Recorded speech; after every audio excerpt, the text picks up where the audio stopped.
A routine day turns into a nightmare when a young black teen is unjustly arrested by a racist cop. But when his father, who happens to be the chief of police, arrives, the tables turn in a way no one saw coming. The basketball thudded rhythmically against the pavement as Desmond Atkins dribbled, his sneakers squeaking softly. The suburban park bustled with life on a warm afternoon. Children laughed on the swings, families chatted under shady trees, and the occasional bark of a dog punctuated the air.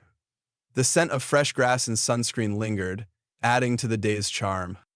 Desmond, a 13-year-old with a lanky build and a bright smile, feigned left, his movements sharp and quick. His best friend George, slightly taller and broader, blocked him with exaggerated determination. They had been neighbors since kindergarten, their bond growing stronger over years of shared adventures.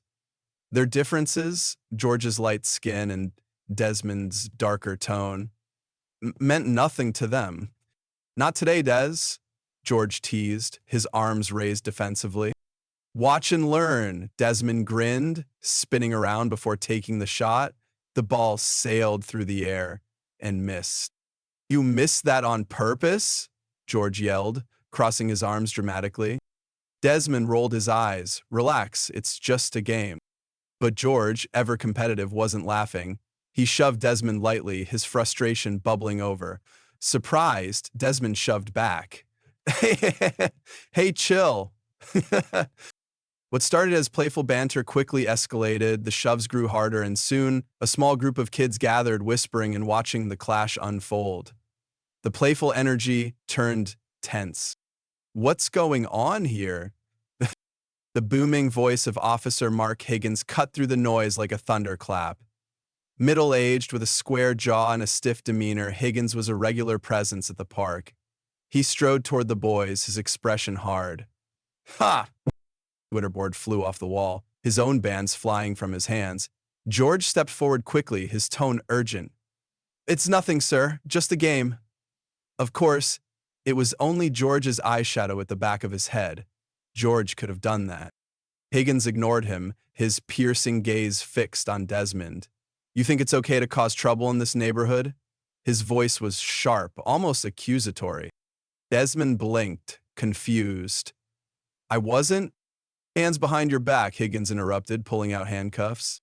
"What? I didn't do anything," Desmond protested, his voice shaking. George moved closer. "Wait, it wasn't his fault. I started it." Higgins waved him off. "Go home, kid. This doesn't concern you." The crowd murmured, unease rippling through the onlookers. Phones emerged, recording the scene as Higgins grabbed Desmond's arm and roughly turned him around. Desmond's heart pounded as he tried to process what was happening. "Why is he ignoring me?" he thought. His protests grew quieter as Higgins led him to the police car, the cuffs biting into his wrists. George stood rooted in place, his face pale. "I'll fix this, Desmond," he shouted, sprinting toward the street. Desmond slumped into the backseat of the cruiser, confusion and fear swirling in his chest. He turned his head as the car pulled away, watching the basketball bounce aimlessly where he had been moments ago. The laughter and warmth of the park were long gone. Higgins's grip on Desmond's arm was firm, almost punishing, as he snapped the handcuffs onto the boy's wrists. The metallic click sent a jolt through Desmond's body. His heart raced, the cold metal biting into his skin. Around him, the kids murmured in shock, their earlier laughter replaced with uneasy silence. "Ha, pig. What? You mean, it gets sink pig?" "Wait," George shouted, stepping forward. "It wasn't his fault. We were both just messing around." Higgins barely glanced at him. His jaw tightened and his voice was flat, laced with dismissal. "Go home, kid. This isn't your problem." "Yeah? But it is my problem," George argued, desperation creeping into his tone. "I started it. I pushed him first." "George, don't be... George. I pushed him first. It's almost as if you want me to help you, to keep you on the good side. But it is my problem." George scowled at him. Higgins waved him off, not bothering to respond. Instead, he yanked Desmond toward the waiting police cruiser. The crowd that had gathered exchanged uneasy looks, some pulling out their phones to record. Whispered comments floated through the air. Uh, uh, uh, this doesn't feel right, one person murmured. The kid started playing a new song and he grabbed it and turned it up. He didn't even listen to the other kid. Another added. A middle-aged black woman standing near the benches finally stepped forward. Her voice was firm, yet calm. "Officer, what's this boy done wrong? He's just a kid. Consent." Y- I, I mean, Daniel. Higgins turned sharply, his eyes narrowing. "Ma'am, step back. This isn't your concern." Her face hardened, but she didn't move. "I'm making it my concern," she said, her voice louder now. "You're arresting a child. For what?" Higgins didn't answer. He pushed Desmond forward, ignoring the murmurs of discontent growing louder around him. The woman shook her head in disbelief, but stepped back, the futility of the situation evident in her expression. Desmond stumbled slightly as Higgins marched him toward the cruiser. His basketball shoes scuffed against the pavement, and he bit his lip to keep his emotions in check.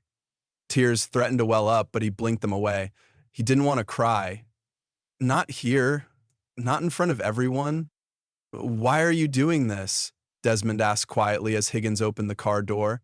His voice wavered, barely audible. "I didn't do anything wrong."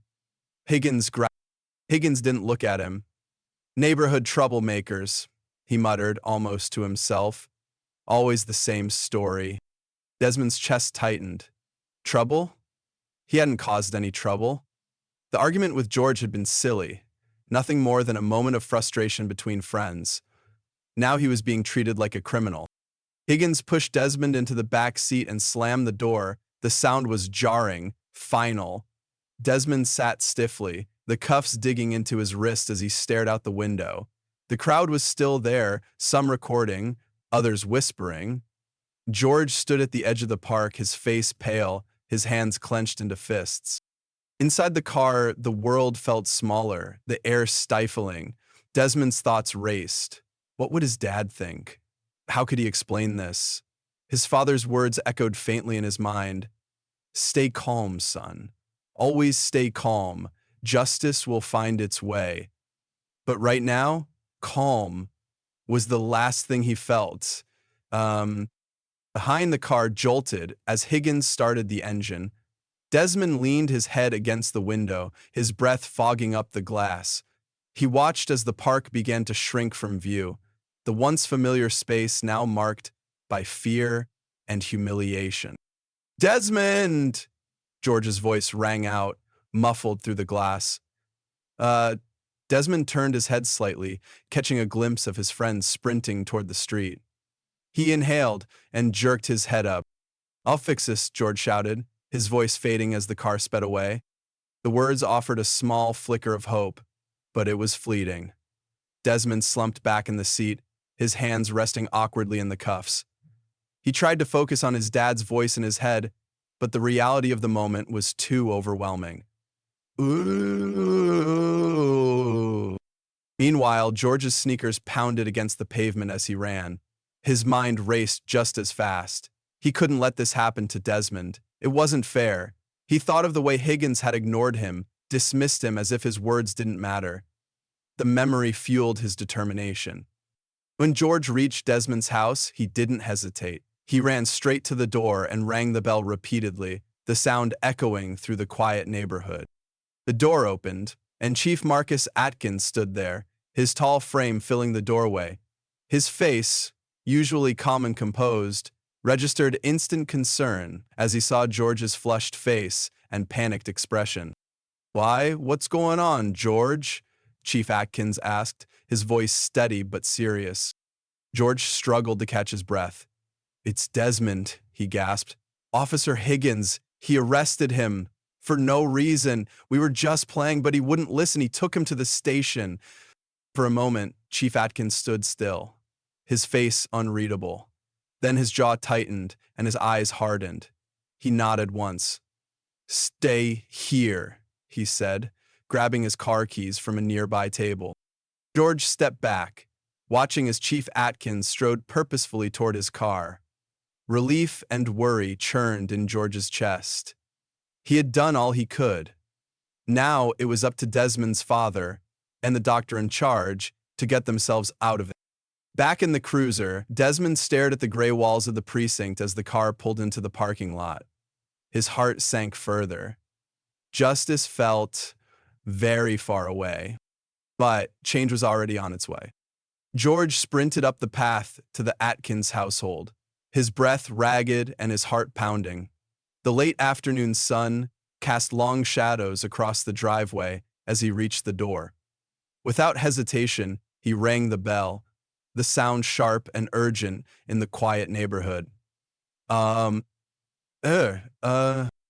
door swung open, revealing Chief Marcus Atkins. His tall frame filled the doorway, his piercing eyes scanning George's flushed face. Marcus was a man who exuded calm authority, even in moments of chaos. Dressed in a crisp polo shirt and dark slacks, he looked every inch the leader he had become since his recent promotion to precinct chief. "What's going on, George?" Marcus asked, his voice steady but edged with concern. George struggled to catch his breath, his words tumbling out in a rush. Oh, Desmond, Officer Higgins arrested him. For no reason. We were just playing basketball, but Higgins wouldn't listen to me. He said Desmond was causing trouble and took him away." Marcus's expression darkened, a storm brewing beneath his composed exterior. He nodded once, his movements measured. "Stay here," he said firmly, grabbing his car keys from a nearby table. "I'll handle this." He stopped and frowned. "My poor arm." Without another word, Marcus strode to his car. The sound of the engine starting was sharp and decisive, cutting through George's lingering panic. As the car disappeared down the street, George let out a shaky breath, clinging to the hope that Chief Atkins would make things right. Siren roared outside, breathtaking. Chief Atkins watched it all classically, defiance in his eyes. Schadfe! Schadfe! Deutsch Gretcheligik. The precinct buzzed with routine activity, officers filing reports, phones ringing, the low murmur of conversation. But all that stopped the moment Chief Marcus Atkins walked through the doors. His presence was like a thunderclap, silencing the room instantly. Officers paused mid-task, their eyes widening as they recognized him. Marcus didn't slow his stride. His face was a mask of controlled anger, his movements deliberate as he scanned the room. When his gaze landed on the holding cell, his chest tightened. There sat Desmond, his shoulders slumped, his face pale. The sight of his son behind bars was a gut punch, but Marcus didn't let his emotions show. Finally, he reached for his phone, which Marcus still held by the handle. "Chief Atkins?" Someone muttered, the words rippling through the room like a warning. Officers exchanged uneasy glances, sensing the weight of the moment. "How exhausting," someone muttered, unlacing the fingers and drawing back the blade. No, I find it to be so beautiful. How is this supposed to make me feel?" Officer Mark Higgins stood at the far end of the room, writing on a clipboard. When he saw Marcus approaching, his confidence faltered. He straightened up, his posture stiff. "Chief Atkins?" he greeted, forcing a smile that didn't reach his eyes. "I wasn't expecting you here." Marcus stopped in front of him, his imposing stature making Higgins look small in comparison. "I imagine you weren't," he replied, his voice low and even. "But here I am. Care to explain why my son is sitting in a holding cell?" Higgins blinked, caught off guard. "Your son?" he stammered, his face paling. "I didn't realize—" "You didn't know he was my son," Marcus interrupted, his tone sharp. "But you knew he was a child. So I'll ask again, why is he here?" "Oh, you don't know who he is," said Brooke dumbly. I waited for her pun. "Oh, you don't know who he is?" Higgins cleared his throat, fumbling for words. "There was an altercation. at the park. Disorderly conduct. I was maintaining order. Marcus's eyes narrowed. Disorderly conduct? He repeated. And what evidence do you have of that? Higgins hesitated, his grip on the clipboard tightening. Well, there was a scuffle. I saw him pushing another boy. It looked like, Did you speak to witnesses? Marcus cut in, his voice rising slightly. Did you investigate, or did you just assume my son was the troublemaker because of the color of his skin? The room grew even quieter, the tension palpable. Officers glanced at each other, unsure whether to intervene or stay silent. Higgins faltered, sweat forming on his brow. I didn't mean. But you did, Marcus said, his voice cold. You meant to assert your authority without due process, and now you're going to answer for it. Higgins opened his mouth to protest, but Marcus held up a hand, silencing him. Enough. Release my son. Now. Higgins hesitated for a fraction of a second, then nodded hurriedly. Yes, sir, he muttered, fumbling with his keyring as he rushed to the holding cell. His hand shook as he unlocked the door, avoiding Marcus's piercing gaze. The door creaked open and Desmond stepped out, his movements slow and hesitant. His eyes met his father's, and the relief that washed over him was almost tangible. Marcus placed a firm but reassuring hand on his son's shoulder, his voice softening. Are you okay, son? Desmond nodded, though his eyes glistened with unshed tears. I'm fine, Dad, he said quietly. Marcus gave him a small, encouraging smile before turning his attention back to Higgins. The softness in his expression disappeared, replaced by the steely resolve of a leader holding his subordinate accountable. Higgins, we're not done, Marcus said, his tone leaving no room for argument. My office, now. Higgins swallowed hard, nodding as he shuffled toward the hallway. Marcus glanced around the room, his gaze meeting the eyes of each officer. The silent message was clear. This behavior wouldn't be tolerated. As Marcus guided Desmond toward the precinct's exit, a quiet buzz of murmurs broke out among the officers. Respect for their new chief mingled with unease, the weight of his authority unmistakable. Outside, the evening air was cool, a stark contrast to the heated tension inside. Marcus knelt down to Desmond's level, his hands resting gently on his son's shoulders. I'm sorry you had to go through that, he said, his voice steady but filled with emotion. It won't happen again. Desmond managed a faint smile. Thanks, Dad, he whispered. As they walked to the car, the weight of the day began to lift. Justice wasn't just a concept. It was something Marcus Atkins lived by. And today, it had been served. Chief Atkins sat behind his desk, his face a mask of controlled anger. The room was silent, the air heavy with tension. Across from him, Officer Mark Higgins sat stiffly, his hands gripping the edge of the chair. The office, with its neatly organized files and plaques of commendation on the walls, felt smaller under the weight of the confrontation. Atkins leaned forward, his gaze piercing. Explain yourself, he said, his tone low but commanding. Higgins cleared his throat, his confidence clearly shaken. Sir, I was maintaining order, he began, his voice defensive. There was a fight at the park. I intervened to prevent it from escalating. Atkins raised a hand, cutting him off. Maintaining order? His voice was sharp now. By arresting a 13-year-old boy without cause? By ignoring witnesses? By targeting someone? Based on assumptions? Higgins shifted uncomfortably, avoiding Atkins's gaze. I didn't mean the small. But you did, Atkins interrupted, his voice rising slightly. You meant to assert your authority without thinking about the consequences. You meant to humiliate and intimidate. And you didn't care about the truth. The words hung in the air like a storm cloud. Higgins swallowed hard, his face pale. It wasn't personal, he muttered, but the excuse sounded weak even to him. Atkins leaned back in his chair, his expression unrelenting. Not personal? He repeated. You're a police officer. Everything you do is personal. To the people you serve, to the community you represent. When you put those handcuffs on my son, you sent the message that he didn't belong, that he wasn't safe, that the system meant to protect him would always see him as a suspect first.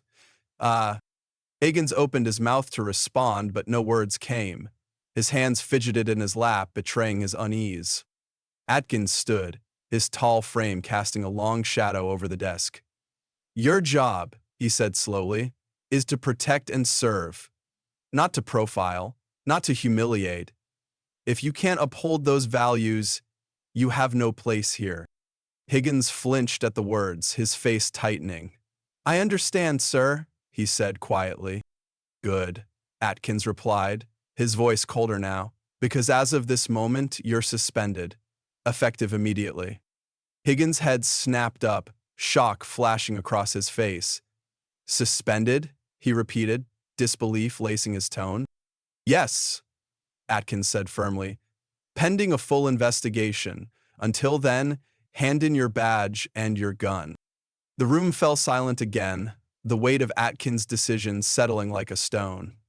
Higgins hesitated, his pride warring with his fear, but finally nodded. Yes, sir, he murmured, rising to his feet. He placed his badge and gun on the desk with trembling hands before turning and walking to the door. Yeah. Um, uh, As the door closed behind him, a ripple of murmurs spread through the precinct. Officers exchanged glances, their whispers a mix of admiration and unease. The chief doesn't play around, one muttered. About time someone held Higgins accountable, said another. Same question to you. As you might expect, the MO of the precinct is pretty much overridden by the government, as you know. Outside the precinct, the backlash was just beginning. Videos of Desmond's arrest, captured by parkgoers, had already made their way to social media. The clips showed Desmond's calm demeanor, Higgins's dismissive attitude, and the palpable tension of the moment. The internet responded swiftly and fiercely. Hashtags like Justice for Desmond and End Racial Profiling trended within hours. Posts flooded in from activists, community leaders, and ordinary citizens alike. This is why we need police reform, one tweet read, accompanied by a clip of Higgins ignoring Georgia's protests. Racism in plain sight, another caption declared. Local news outlets picked up the story, replaying the footage on evening broadcasts. Anchors discussed the implications of the arrest, highlighting the growing call for accountability within law enforcement. The precinct, once a symbol of community safety, now found itself under scrutiny. Atkins watched the news coverage later that evening, his expression somber. The public outrage was justified, but it was also a stark reminder of the work that lay ahead. He had taken swift action, but that was only the beginning. Trust, once broken, wouldn't be easily repaired. Her people were powerful. While they scared her in some areas, she did find her curiosity consistent with her faith. In a press release, Atkins addressed the situation directly. The actions taken by Officer Higgins do not reflect the values of this department, he stated. We are committed to a full investigation and to ensuring accountability at every level. My favorite one. The statement was met with mixed reactions. Some praised Atkins for his decisive leadership, while others questioned how such behavior had been allowed to occur in the first place. Protests began to form outside the precinct, peaceful but resolute, with signs reading, Justice for Desmond and Hold Higgins Accountable. Inside the precinct, Higgins sat alone in the break room, his head in his hands. The suspension had hit him harder than he expected. The whispers of his colleagues, the judgment in their eyes, it was more than he could bear. For the first time, he began to reflect on his actions, the biases he had ignored for so long. Meanwhile, Desmond sat at home with his father, the events of the day replaying in his mind. Marcus placed a reassuring hand on his son's shoulder. We'll get through this, he said softly, and we'll make sure it doesn't happen again. The little boy corrected himself. The fight for justice was far from over, But for the first time, there was a sense that change was possible. The fallout from Desmond's wrongful arrest rippled through the community like a stone thrown into still water. Conversations that had long been whispered behind closed doors now spilled into the open, igniting a wave of dialogue about racial profiling and police accountability. At the next town hall meeting, the room was packed. Residents filled every chair, lined the walls, and stood in the back, their voices buzzing with shared determination. "Enough is enough," an elderly man said, standing to address the room.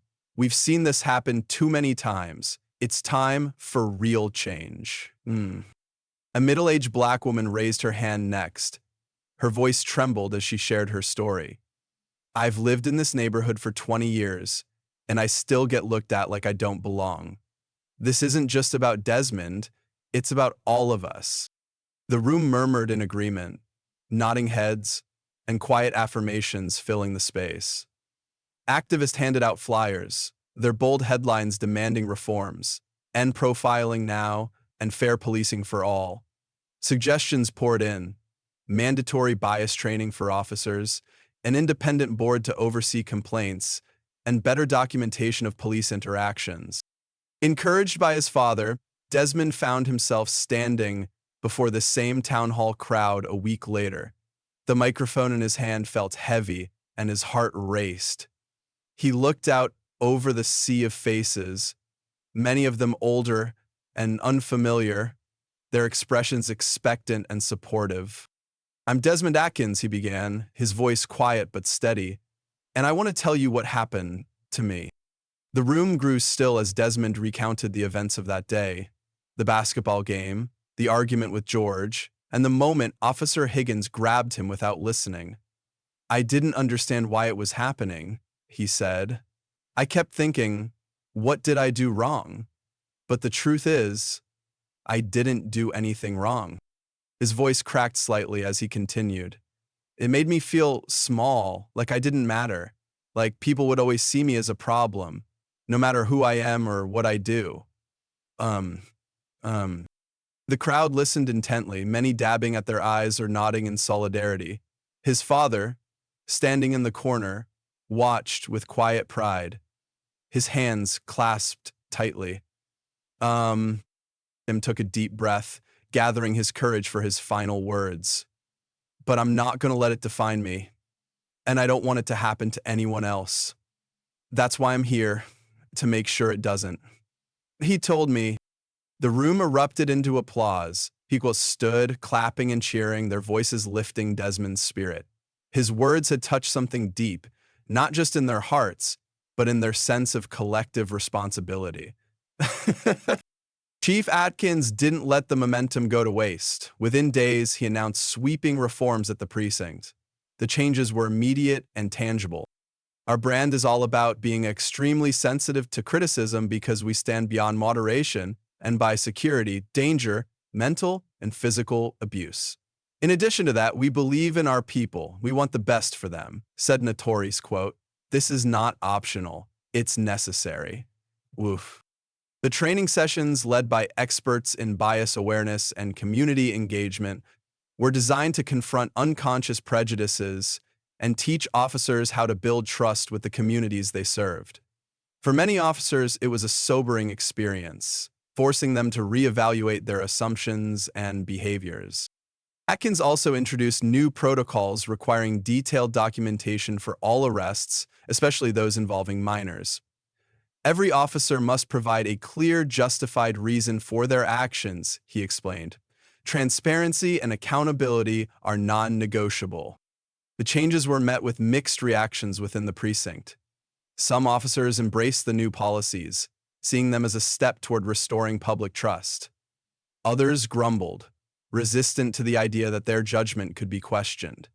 But Atkins stood firm. "This isn't about blame," he told his team. "It's about growth, and it's about doing better for everyone." Meanwhile, the spotlight remained on Officer Higgins. Suspended from duty and under public scrutiny, he found himself grappling with the consequences of his actions. Social media was relentless, with hashtags like "Justice for Desmond" continuing the trend. Local news outlets ran nightly segments analyzing the incident, and Higgins' name became synonymous with the issue of racial profiling. At first, Higgins felt defensive, angry even. "I was just doing my job," he muttered to himself repeatedly. But as the days turned into weeks, the noise around him forced him to reflect. He replayed the incident in his mind, remembering Desmond's calm protests and the quiet dignity with which he had endured the arrest.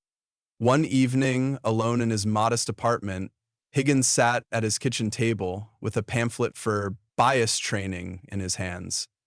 The title read, "Understanding and Overcoming Implicit Bias." It was a course recommended by a colleague, and for the first time, Higgins considered what it might teach him. The sessions were eye-opening. Through guided discussions and exercises, Higgins began to confront the assumptions he had carried for years, assumptions he hadn't even realized were there. He learned about the history of systemic bias in law enforcement and heard stories from people whose lives had been upended by profiling. Humbled, Higgins reached out to Chief Atkins. "I'd like to meet with you and Desmond," he said, his voice hesitant. "I owe him an apology." Atkins agreed, though not without reservation. The meeting was held at the precinct in a small conference room. Desmond sat next to his father, his posture wary but composed. Higgins entered the room slowly, his usual confidence replaced by a quiet humility. "I'm sorry," Higgins said, looking directly at Desmond. "I was wrong.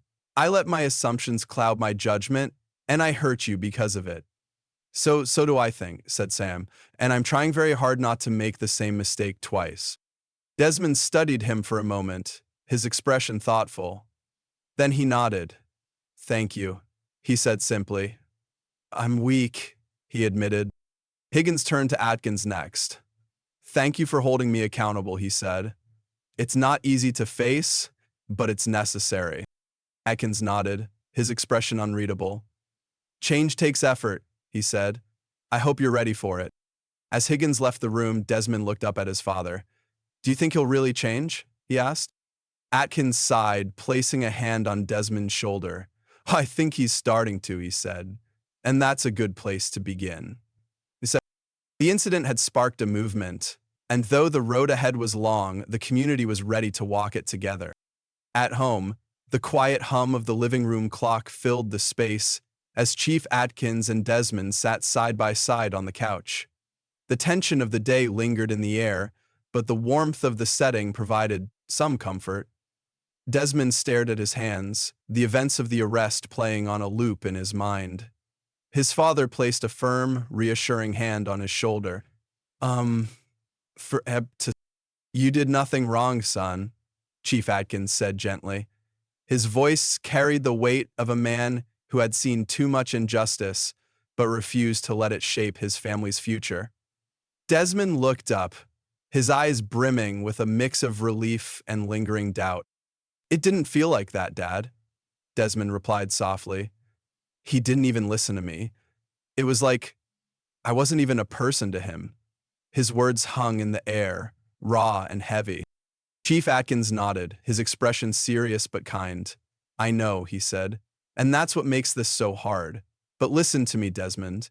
You stood your ground today. You spoke up for yourself, and that takes courage. No one can take that from you." Desmond nodded slowly, his father's words sinking in. "But what if it happens again?" he asked. "It might," Atkins admitted, his tone steady. "But you have to remember that you're not alone. You have people who believe in you, who will stand with you, and you have the power to make a difference, even if it's just by being true to yourself." The words seemed to lift some of the weight off Desmond's shoulders. He managed a small smile. "Thanks, Dad," he said. He straightened. Later that week, the community gathered at the park where the incident had occurred. Families, friends, and neighbors mingled under the shade of large oak trees, sharing stories and laughter. At the center of it all, Chief Atkins stood with Desmond, addressing the crowd. "We can't undo the past," Atkins said, his voice clear and firm, "but we can shape the future. Today we're here to talk, to listen, and to find ways to build trust again." The crowd responded with nods and murmurs of agreement. Officers mingled with residents, engaging in open conversations about accountability and fairness. Children played nearby, their laughter a hopeful backdrop to the event. Desmond spotted George near the basketball court, holding a ball and waving him over. He hesitated for a moment, glancing at his father. Atkins smiled and gave him an encouraging nod. "Go ahead," he said.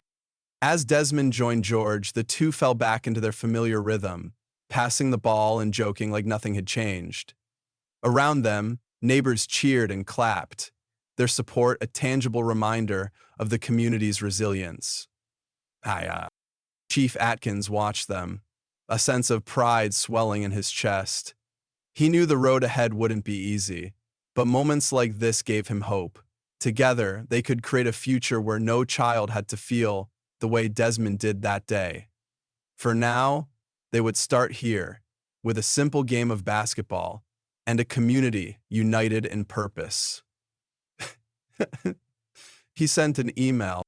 The quiet of the evening wrapped around the Atkins home as Chief Marcus Atkins sat by the window, staring out at the calm street. His thoughts lingered on the events of the past week, each moment etched into his mind. He knew the pain his son had endured, and the weight of his responsibility as both a father and a leader pressed heavily on his shoulders.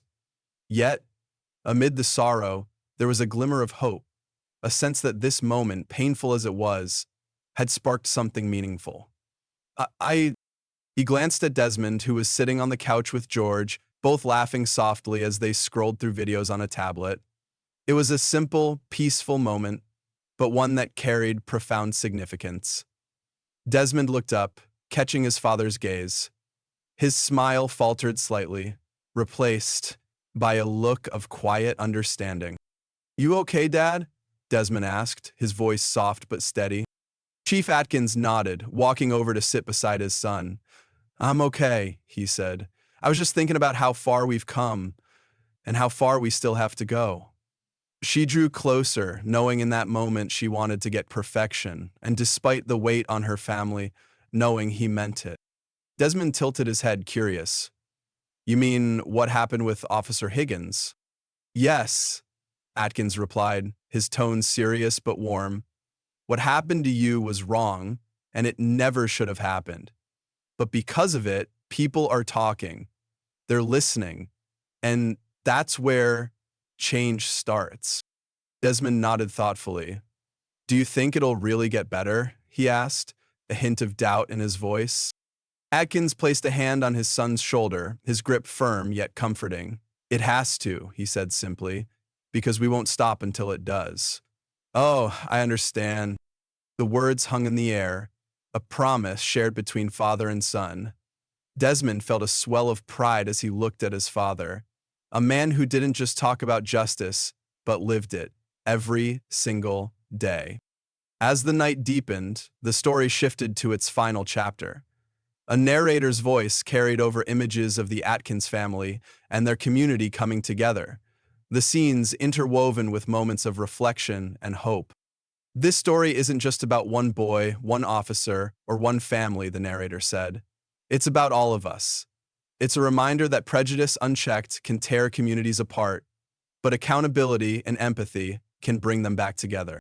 The screen faded to scenes of community meetings, children playing in the park, and officers shaking hands with residents. The narrator continued, their tone firm yet uplifting.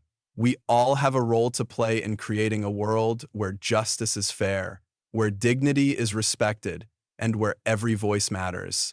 It starts with standing up, speaking out, and never turning away from what's right." The motto and Getting Life, Show Records wrote all the way through. The closing words echoed like a call to action.